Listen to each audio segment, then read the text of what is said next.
लोक झोपत बडबड करतात की नाही? महिला मंडळ तुमच्या घरातलं एखादं करतं का नाही?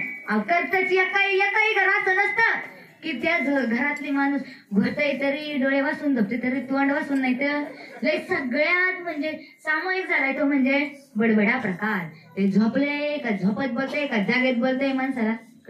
तसंच मला वाटतं या महाराजांनी झोपेतच कीर्तन केले असावे मला वाटते. पण असो, महाराजांनी काय सांगितलं आपल्याला? काय सांगितलं लक्ष आहे का? काय सांगितलं बरं? कीर्तन सांगितलं, पण कीर्तनात काय सांगितलं? सुसंस्कार श्रेष्ठ म्हणजे जागेत. आणि त्या कीर्तनात काय पटवून दिलं आपल्याला? संत श्यामगिरी महाराज यांच्या प्रमाणाच्या आधारे आपल्याला पटवून दिलं की या जगात कोण कोण पितं. कोण कोण पितं बघा? तुमच्यातलं कोण पितं का? पुरुष मंडळी लोक इथं येतच नाहीत. सुसंस्कार देतात असे येऊन माग बसतात. मागच्या मंडळी तुमच्यातलं पण जाऊ द्या, पिता संत जाऊ द्या. माझ्या थोडी घरची पितात, तुमच्या पेशंट पितात, जाऊ दे, काही विषय जाऊ दे. आणि काय सांगितलं की या जगामध्ये कोण कोण पितं. आणि आपल्याला दुसरं उदाहरण ते कशाचं दिलं तर वाल्मिक ऋषींचं. आता मला सांगा, ज्या वाल्मिक ऋषींनी शतकोटी रामायण लिहिलं ते वाल्मिक ऋषी अशिक्षित असू शकतात का? सांगा बरं. नाही. आता त्यांचं जाऊ दे, त्यांनी तर काही रामायणच लिहिलं होतं. आणि जे ज्ञानेश्वर महाराज हे काय म्हणले, ज्ञानेश्वर महाराजांची मुंजच झाली नव्हती तर ते शिकणार कुठे? पण मला सांगा, बीने मुंज झाली होती का? ही मी मान्य करते, त्यांची मुंज झाली होती का? नाही. आणि जर ते अशिक्षित असते तर ज्ञानेश्वरी लिहिली असती का त्यांनी? नाही. हरिपाठ लिहिला असता का? नामदेव 65 लिहिली असती का? नाही. मग मला सांगा, हे दोघेही जर अशिक्षित असते तर यांनी एवढं लिहिलं असतं का? लिहिलं असतं का? आपली पार्टी झोपले की काय, झोपले की काय बोलत चला बरं. आपली पार्टी कमी लिखून द्यायची नाही. आणि ते काय झालं? आणि मग ते काय म्हणले, आपले महाराज काय म्हणले की ते दोघेही शिक्षित नव्हते. पण मला सांगा, जर एखादा व्यक्ती शिकलेला नसन तर त्याला साधं कप नाव सुद्धा वाचता येतं का?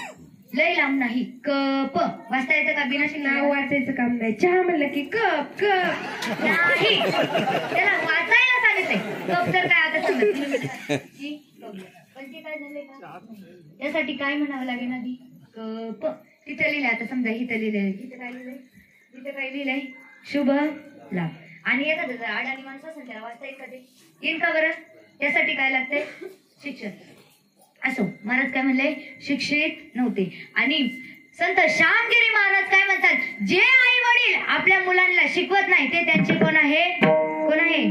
त्यांचे दुश्मन. ऐका तर, पक्के दुश्मन माता पिता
एवढी का ना महिला काय त्यांच्या दुश्मन चांगली आई खरं बोलले बाबा खरं बोलले त्यांच्यासाठी एकदा टाळ्या वाजवा 7वी पर्यंत का होईना शिकवले आणि परत महाराजांनी काय सांगितलं बरं काय सांगितलं ज्या आई वडिलांनी लहानपणापासून तुम्हाला शिकवलं त्याच आई वडिलांना मुलांनी कुठं टाकलं वृद्धाश्रमात आता मला सांगा ज्या मुलांना अध्यात्म ज्ञानाचं शिक्षण दिलं नाही ते मुलं त्यांना कुठं टाकतील बरं कुठं टाकतील वृद्धाश्रमातच टाकतील ना वृद्धाश्रमात हा मग जर ज्या मुलांना जीवनामध्ये शिक्षण नाही त्या मुलांचं जीवन कसं जाईल बरं कसं जाईल आपली पार्टी अरे बोला की जाऊ का घरी हे जाऊ का घरी मग बोलत चला काय होईल नाही शिकवलं तर काय होईल त्यांना पैसा मिळणार शिकले नाही आता मला सांगा जर ते शिकले नाही मग त्यांना नोकरी लागेल का नाही नोकरी नाही लागली मग छोकरी मिळेल का आणि छोकरी नाही मिळेल मग काय होते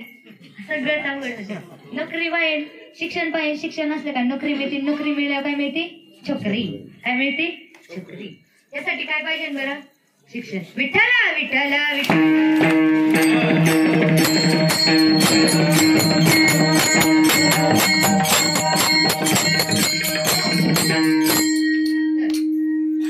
महाराज संत एकनाथ महाराज काय सांगतात जर एखाद्याला जर आता समजा जसं की विंचू काय असतो छोटासा असतो का नाही जसं की विंचाला थोडंसं त्या विंचू काय करतो त्याच्या थोड्याशा विसाने काय करतो बरं असं तो काय करतो त्याला काय असतो गर्व असतो तो काय जातो फुगून जातो तसंच एकनाथ महाराज अभंगाच्या 3ऱ्या चरणात सांगतात